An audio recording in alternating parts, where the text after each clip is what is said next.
quelques minutes, la nouvelle rapportée par le berger se fut répandue dans le village. Maître Gosse, ayant en main la précieuse lunette, venait de rentrer à la maison, suivi de Nic Deck et de Miriota. À ce moment, il n'y avait plus sur la terrasse que Frigg, entouré d'une vingtaine d'hommes, femmes et enfants, auxquels s'étaient joints quelques tziganes qui ne se montraient pas les moins émus de la population perstienne. On entourait Frigg, on pressait de questions, et le berger répondait avec cette superbe importance qu'un homme qui vient de voir quelque chose de tout à fait extraordinaire. Oui, répétait-il, le bourg fumait, il fume encore et il fumera tant qu'il en restera pierre sur pierre. Mais qui a pu allumer ce feu demanda une vieille femme qui joignait les mains. Le short, répondit Frigg, en donnant au diable le nom qu'il a en ce pays. Et voilà un malin qui s'entend mieux à entretenir les feux qu'à les éteindre. Et sur cette réplique, chacun de chercher à apercevoir la fumée sur la pointe du donjon. En fin de compte, la plupart affirmèrent qu'ils la distinguaient parfaitement, bien qu'elle fût parfaitement invisible à cette distance. L'effet produit par ce singulier phénomène dépassa tout ce qu'on pourrait imaginer. Il est nécessaire d'insister sur ce point, que le lecteur veuille bien se mettre dans une disposition d'esprit identique à celle des gens de Verse. Et il ne s'étonnera plus des faits qui vont être ultérieurement relatés. Je ne lui demande pas de croire au surnaturel, mais de se rappeler que cette ignorante population y croyait sans réserve. À la défiance qu'inspirait le château des Carpates alors qu'il passait pour être désert, allait désormais se joindre l'épouvante, puisqu'il semblait habité. Et par quels êtres, grand Dieu! Il y avait à Verst un lieu de réunion, fréquenté des buveurs et même affectionné de ceux qui, sans boire, aiment à causer de leurs affaires après journée faite. Ces derniers, en nombre restreint, cela va de soi. Ce local, ouvert à tous, c'était la principale, ou pour mieux dire, l'unique auberge du village. Quel était le propriétaire de cette auberge? Un juif du nom de Jonas, brave homme âgé d'une 60aine d'années, de physionomie engageante, mais bien sémite avec ses yeux noirs, son nez courbe, sa lèvre allongée, ses cheveux plats et sa barbiche traditionnelle.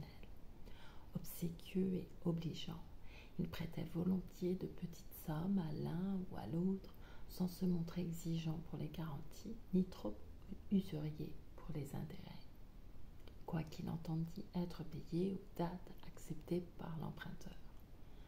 Plaise au ciel que les Juifs établis dans le pays transylvain soient toujours aussi accommodants que l'aubergiste de Verst. Par malheur, cet excellent Jonas est une exception. Ses coreligionnaires par le culte, ses confrères par la profession, car ils sont tous cabaretiers, vendant boissons et articles d'épicerie, pratiquent le métier de prêteur avec une âpreté inquiétante pour l'avenir du paysan romain. On verra le sol passer peu à peu de la race indigène à la race étrangère. Faute d'être remboursés de leurs avances, les Juifs deviendront propriétaires des belles cultures hypothéquées à leur profit, et si la terre promise n'est plus en Judée, peut-être figurera-t-elle un jour sur les cartes de la géographie transylvaine. L'auberge du roi Mathias, elle se nommait ainsi, occupait un des angles de la terrasse que traverse la grande rue de Verst, à l'opposé de la maison du Birot. C'était une vieille bâtisse, moitié bois, moitié pierre, très rapiécée par endroits, mais largement drapée de verdure et de très tentante apparence. Elle ne se composait que d'un rez-de-chaussée, avec porte vitrée donnant accès sur la terrasse. À l'intérieur, on entrait d'abord dans une grande salle, meublé de tables pour les verres et d'escabeaux pour les buveurs, d'un dressoir en chêne vermoulu où scintillaient les plats, les pots et les fioles, et d'un comptoir de bois noirci, derrière lequel Jonas se tenait à la disposition de sa clientèle. Voici maintenant comment cette salle recevait le jour. 2 fenêtres perçaient la façade. Sur la terrasse et 2 autres fenêtres à l'opposé, la paroi du fond. De ces 2-là, l'une, voilée par un épais rideau de plantes grimpantes ou pendantes qui l'obstruaient au dehors, était condamnée et laissait passer à peine un peu de clarté. L'autre, lorsqu'on l'ouvrait, permettait au regard émerveillé de s'étendre sur toute la vallée inférieure du volcan. À quelques pieds au-dessous de l'embrasure se déroulaient les eaux tumultueuses du torrent de Niad. D'un côté, ce torrent descendait les pentes du col après avoir pris source sur les hauteurs du plateau d'Orgal, couronné par les bâtisses du bourg. De l'autre, toujours abondamment entretenu par les rois de la montagne, même pendant la saison d'été, il dévalait en grondant vers le lit de la Sile Valaque qui l'absorbait à son passage. À droite, contiguë à la grande salle, une demi-douzaine de petites chambres suffisaient à loger les rares voyageurs qui, avant de franchir la frontière, désiraient se reposer au roi Mathias. Ils étaient assurés d'un bon accueil à des prix modérés, auprès d'un cabaretier attentif et serviable, toujours approvisionné de bon tabac qu'il allait chercher au meilleur trafic des environs. Quant à lui, Jonas, il avait pour chambre à coucher une étroite mansarde dont la lucarne biscornue, trouant le chaume en fleurs, donnait sur la terrasse. C'est dans cette auberge que, le soir même de ce 29 mai, il y eut réunion des grosses têtes de Verst, Maître Koltz, le magister Hermod, le forestier Nickdeck, une douzaine des principaux habitants du village, et aussi le berger Frick, qui n'était pas le moins important de ces personnages. Le docteur Patak manquait à cette réunion de notables, demandé en toute hâte par un de ses vieux clients qui n'attendait que lui pour passer dans l'autre monde. Il s'était engagé à venir dès que ses soins ne seraient plus indispensables aux défunts. En attendant l'ex-infirmier, on causait du grave événement à l'ordre du jour, mais on ne causait pas sans manger et sans boire. À ceci, Jonas offrait cette sorte de bouillie ou gâteau de maïs connu sous le nom de mamanika, qui n'est point désagréable quand on l'imbibe de lait fraîchement tiré. À cela, il présentait maint petit verre de ces liqueurs fortes qui coulent comme de l'eau pure à travers les gosiers roumains, l'alcool de schnapps qui ne coûte pas un demi-sou le verre, et plus particulièrement le rakiu, violente eau-de-vie de prune dont le débit est considérable au pays des Carpates. Il faut mentionner que le cabaretier Jonas, c'était une coutume de l'auberge, ne servait qu'à l'assiette, c'est-à-dire aux gens attablés, ayant observé que les consommateurs assis consomment plus copieusement que les consommateurs debout. Or, ce soir-là, les affaires promettaient de marcher, puisque tous les escabeaux étaient disputés par les clients. Aussi Jonas allait-il d'une table à l'autre, le broc à la main, remplissant les gobelets qui se vidaient sans compter. Il était 8h30 du soir. On pérorait depuis la brune, sans parvenir à s'entendre sur ce qu'il convenait de faire. Mais ces braves gens se trouvaient d'accord en ce point. C'est que si le château des Carpates était habité par des inconnus, il devenait aussi dangereux pour le village de Vers qu'une poudrière à l'entrée d'une ville. « C'est très grave, dit alors maître Koltz. « Très grave, répéta le magister entre 2 bouffées de son inséparable pipe. « Très grave, répéta l'assistance.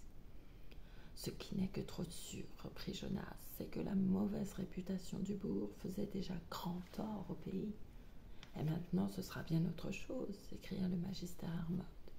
Les étrangers n'y venaient que rarement, répliqua maître Koltz avec un soupir. Et à présent, ils ne viendront plus du tout, ajouta Jonas en soupirant à l'unisson du bureau. Nombre d'habitants songent déjà à le quitter, fit observer l'un des buveurs. Moi le premier, répondit un paysan des environs, et je partirai dès que j'aurai vendu mes vies, pour lesquelles vous chômerez d'acheteurs, mon vieux homme, riposta le cabaretier. On voit où ils en étaient de leur conversation, ces dignes notables, à travers les terreurs personnelles que leur occasionnait le château des Carpates, surgissait le sentiment de leurs intérêts si regrettablement lésés. Plus de voyageurs, et Jonas en souffrait dans le revenu de son auberge. Plus d'étrangers, et Maître Cole s'en pâtissait dans la perception du péage, dont le chiffre s'abaissait graduellement. Plus d'acquéreurs pour les terres du col de Vulcan, et les propriétaires ne pouvaient trouver à les vendre, même à vil prix. Cela durait depuis des années, et cette situation très dommageable menaçait de s'aggraver encore. En effet, s'il en était ainsi, quand les esprits du bourg se tenaient tranquilles au point de ne s'être jamais laissés apercevoir, que serait-ce maintenant s'ils manifestaient leur présence par des actes matériels? Le berger Frick crut alors devoir dire, mais d'une voix assez hésitante, « Peut-être faudrait-il… » « Quoi ?» demanda Maître Cox. « Y aller voir, mon maître. » Tous s'entre-regardèrent, puis baissèrent les yeux, et cette question resta sans réponse. Ce fut Jonas qui, s'adressant à Maître Cox, reprit la parole. « Votre berger, dit-il d'une voix ferme, vient d'indiquer la seule chose qu'il y ait à faire. Allez au bourg. » « Oui, mes bons amis, répondit l'aubergiste, si une fumée s'échappe de la cheminée du donjon, c'est qu'on y fait du feu, et si l'on y fait du feu, c'est qu'une main l'a allumé. » « Une main, à moins que ce soit une griffe, répliqua le vieux paysan, secouant la tête. « Main ou griffe, dit le cabaretier, peu importe, il faut savoir ce que cela signifie. C'est la première fois qu'une fumée s'échappe de l'une des cheminées du château depuis que le baron Rodolphe de Gortz l'a quitté. Il se pourrait cependant qu'il y ait eu déjà de la fumée, sans que personne s'en soit aperçu, suggéra Maître Coltz.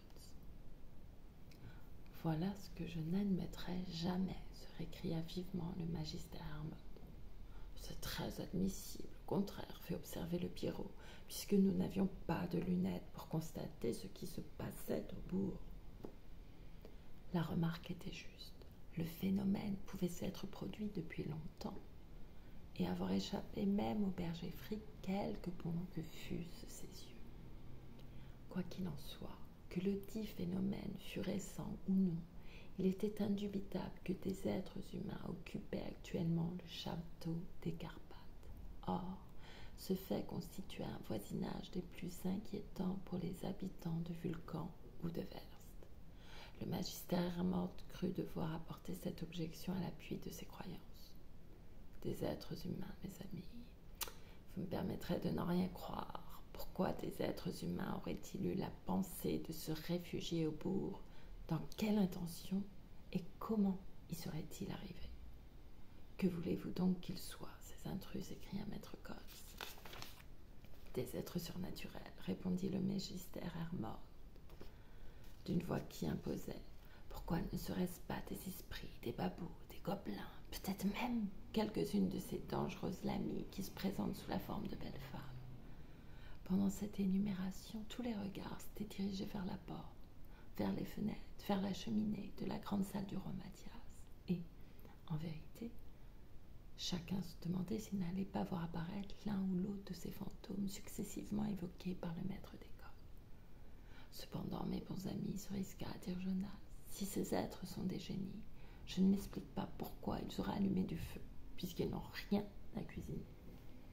Et leur sorcellerie, répondit le pâtour. Oubliez-vous donc qu'il faut du feu pour les sorcelleries. Évidemment, ajouta le magister d'un ton qui n'admettait pas de réplique. Cette sentence fut acceptée sans contestation, et de l'avis de tous, c'était à n'en pas douter des êtres surnaturels, non des êtres humains, qui avaient choisi le château des Carpates pour théâtre de leur manigance. Jusqu'ici, Nic Deck n'avait pris aucune part à la conversation. Le forestier se contentait d'écouter attentivement ce que disaient les uns et les autres. Le vieux bourg, avec ses murs mystérieux, son antique origine, sa tournure féodale, lui avait toujours inspiré autant de curiosité que de respect, et même étant très brave. Bien qu'il fût aussi crédule que n'importe quel habitant de Verst, il avait plus d'une fois manifesté l'envie d'en franchir l'enceinte. On l'imagine, Miriota l'avait obstinément détourné d'un projet si aventureux qu'il eut de ses idées lorsqu'il était libre d'agir à sa guise. Soit. Mais un fiancé ne s'appartient plus, et de se hasarder en de telles aventures c'eût été œuvre de fou ou d'indifférent. Et pourtant, malgré ses prières, la belle fille craignait toujours que le forestier mît son projet à exécution. Ce qui la rassurait un peu, c'est que Nic Deck n'avait pas formellement déclaré qu'il irait au bourg, car personne n'aurait eu assez d'empire sur lui pour le retenir, pas même elle. Elle le savait, c'était un gars tenace et résolu, qui ne revenait jamais sur une parole engagée.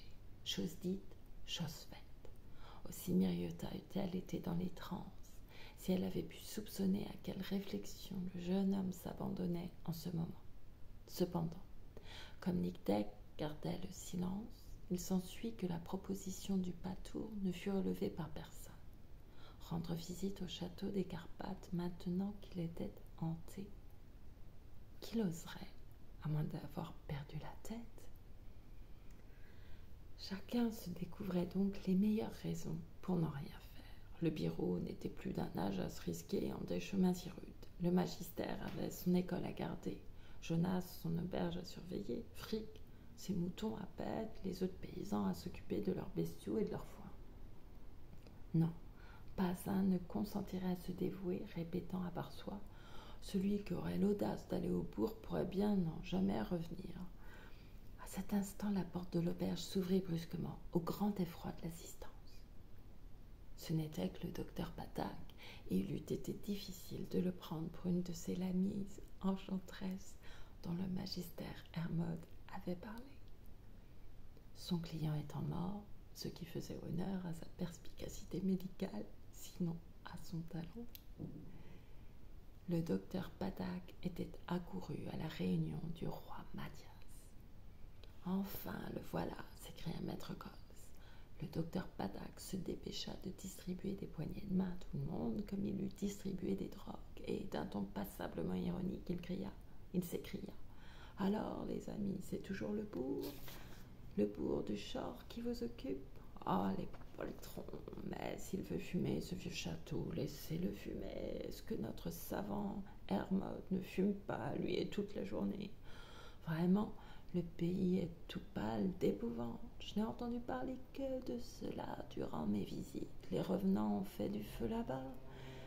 Et pourquoi pas, s'ils sont enrhumés du cerveau? Il paraît qu'il gèle au mois de mai dans les chambres du donjon, à moins qu'on ne s'y occupe à cuire du pain pour l'autre monde. Il faut bien se nourrir là-haut s'il est vrai qu'on ressuscite.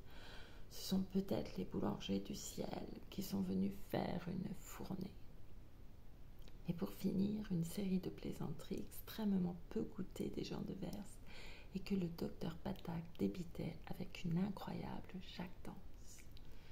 On le laissa dire, et alors le bureau de lui demander: « Ainsi, docteur, vous n'attachez aucune importance à ce qui se passe au bourg? » »« Aucune, maître Coles.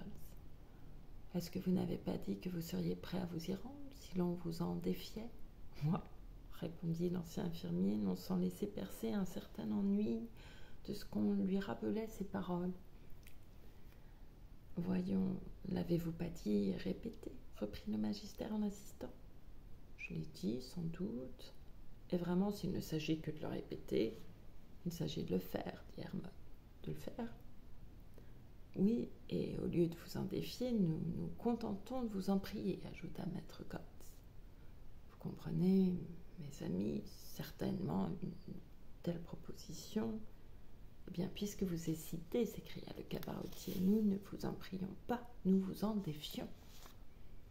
Vous m'en défiez? Oui, docteur. Jonas, vous allez trop loin, reprit le biró.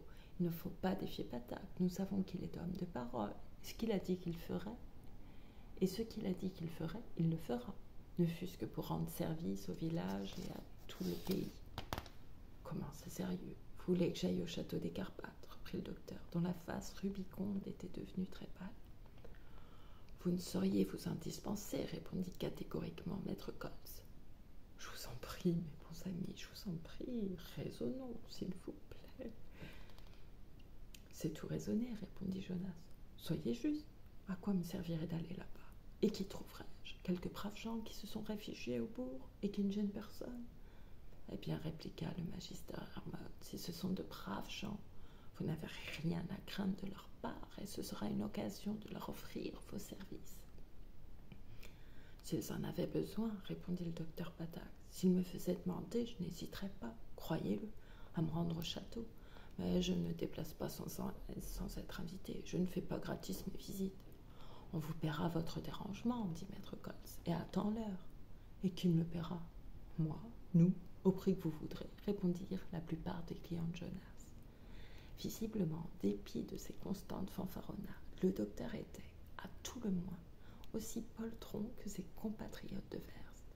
Aussi, après s'être posé un esprit fort, après avoir raillé les légendes du pays, se trouvait-il très embarrassé de refuser le service qu'on lui demandait. Et pourtant, d'aller au château des Carpates, même si l'on rémunérait son déplacement, cela ne pouvait lui convenir en aucune façon. Il chercha donc à tirer argument de ce que cette visite ne produirait aucun résultat, que le village se couvrirait de ridicule en le déléguant pour explorer le bourg. Son argumentation fit long feu. Voyons, docteur, il me semble que vous m'avez absolument rien à risquer, reprit le magister Hermod, puisque vous ne croyez pas aux esprits. Non, je n'y crois pas. Or, si ce ne sont pas des esprits qui reviennent au château, ce sont des êtres humains qui s'y sont installés, et vous ferez connaissance avec eux. Le raisonnement du magister ne manquait pas de logique. Il était difficile à rétorquer. D'accord, Hermod, répondit le docteur Patak, mais je puis être retenu au bourg. C'est qu'alors vous y aurez été bien reçu, répliqua Jonas. Sans doute. Cependant, si mon absence se prolongeait, et si quelqu'un avait besoin de moi dans le village. Nous nous portons tous à merveille, répondit maître Koltz. Il n'y a plus un seul malade à Verst depuis que votre dernier client a pris son billet pour l'autre monde. Parlez franchement. Êtes-vous décidé à partir? Demanda l'aubergiste. Ma foi, non, répliqua le docteur. Oh, ce n'est point par peur. Vous savez bien que je n'ajoute pas foi à toutes ces sorcelleries. La vérité est que cela me paraît absurde et que je vous le répète. Et je vous le répète, ridicule. Parce qu'une fumée est sortie de la cheminée du donjon, une fumée qui n'est peut-être pas une fumée, décidément, non. Je n'irai pas au château des Carpates. J'irai, moi. C'était le forestier Nick qui venait d'entrer dans la conversation en y jetant ces deux mots. Toi, Nick, s'écria maître Koltz. Moi, mais à la condition que Patak m'accompagnera. Ceci fut directement envoyé à l'adresse du docteur qui fit un bond pour se dépêtrer. Y penses-tu, forestier, répliqua-t-il, moi t'accompagner? Certainement, ce serait une agréable promenade à faire, tous les deux, si elle avait son utilité, et si l'on pouvait y hasarder. Voyons, Nick, tu sais bien qu'il n'y a même plus de route pour aller au bourg. Nous ne pourrions arriver. J'ai dit que j'irais au bourg, répondit Nick Deck, et puisque je l'ai dit, j'irai. Mais moi, je ne l'ai pas dit, s'écria le docteur en se débattant, comme si quelqu'un l'eût pris au collet. Si, vous l'avez dit, répliqua Jonas. Oui, oui, répondit d'une seule voix l'assistance. L'ancien infirmier, pressé par les uns et les autres, ne savait comment leur échapper. Ah, combien il regrettait de s'être si imprudemment engagé par ces rhodomontades. Jamais il n'eût imaginé qu'on les prendrait au sérieux, ni qu'on le mettrait en demeure de payer de sa personne. Maintenant, il ne lui était plus possible de s'esquiver, sans devenir la risée de Verst. et tout le pays du volcan l'eût bafoué impitoyablement. Il se décida donc à faire contre-fortune bon cœur. « Allons, puisque vous le voulez, dit-il, j'accompagnerai Nic Deck, quoique cela soit inutile. »« Bien, docteur Patak, bien, s'écrièrent tous les buveurs du roi Mathias. Et quand partirons-nous, forestier demanda le docteur Patak en affectant un ton d'indifférence qui ne déguisait que mal sa poltronnerie. Demain dans la matinée, répondit Nic Deck. Ces derniers mots furent suivis d'un assez long silence. Cela indiquait combien l'émotion de maître Koltz et des autres étaient réelles. Les verres avaient été vidés, les pots aussi, et pourtant personne ne se levait, personne ne songeait à quitter la grande table, bien qu'il fût tard, ni à regagner son logis. Aussi Jonas pensa-t-il que l'occasion était bonne pour servir une autre tournée de schnapps et de rakiou. Soudain, une voix se fit entendre assez distinctement au milieu du silence général, et voici les paroles qui furent lentement prononcées. « Nicolas Deck, ne va pas demain au bourg, n'y va pas, ou il t'arrivera malheur. » Qui s'était exprimé de la sorte? D'où venait cette voix que personne ne connaissait et qui semblait sortir d'une bouche invisible? Ce ne pouvait être qu'une voix de revenant, une voix surnaturelle, une voix de l'autre monde. L'épouvante fut au comble. On n'osait pas se regarder, on n'osait pas prononcer une parole. Le plus brave, c'était évidemment Nic Deck, voulut alors savoir à quoi s'en tenir. Il est certain que c'était dans la salle même que ces paroles avaient été articulées. Et tout d'abord, le forestier eut le courage de se rapprocher du bahut et de l'ouvrir. Personne. Il alla visiter les chambres du rez-de-chaussée qui donnaient sur la salle. Personne. Il poussa la porte de l'auberge, s'avança au dehors, parcourut la terrasse jusqu'à la grande rue de Verse. Personne.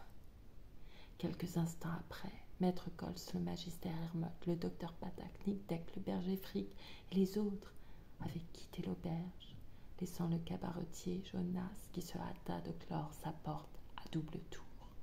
Cette nuit-là, comme s'ils eussent été menacés d'une apparition fantastique, les habitants de Verst se barricadèrent solidement dans leur maison. La terreur régnait au village. Je vais finir par une petite chanson, parce que c'est un peu effrayant quand même, pour faire de beaux rêves.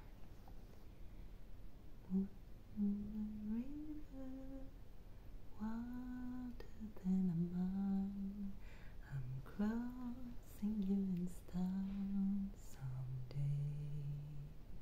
Oh, dream maker, your heart breaker, wherever you're going, I'm going your way.